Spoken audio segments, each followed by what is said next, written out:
Despite numerous efforts by President Uhuru Kenyatta that includes dismissing members of his cabinet over corruption-related allegations, it appears that the ghost of corruption remains widespread. Barely a week after new ethics and anti-corruption commissioners were sworn in, Transparency International reports shows Kenya as the most corrupt country in East Africa alongside Uganda, both scoring 25 points on a scale of 0 to 100, 0 perceived to be the most corrupt.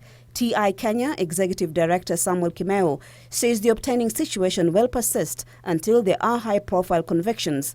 People have engaged in corruption consistently, and it's quite clear that corruption is endemic, yet we have very little to show. And success for us is people going to jail because they have committed corruption offenses, and what they have stolen being recovered and taken back to the public coffers so that they can support the development of this country. Kimeo observed that relevant agencies are intimidated or even compromised when dealing with high-profile cases.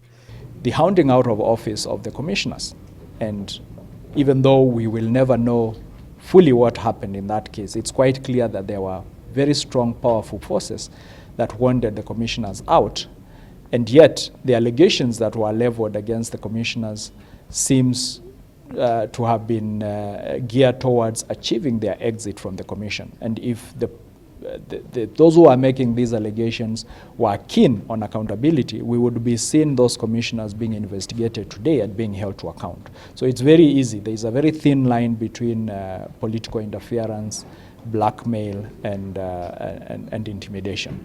The Global Corruption Perception Index report released today ranked Kenya at position 139 out of 168, with Denmark taking the top spot as the least corrupt country in the world for the second year running, with North Korea and Somalia the worst performers, scoring just 8 points each.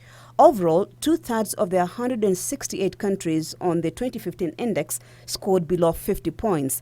The Corruption Perceptions Index is based on expert opinions of public sector corruption.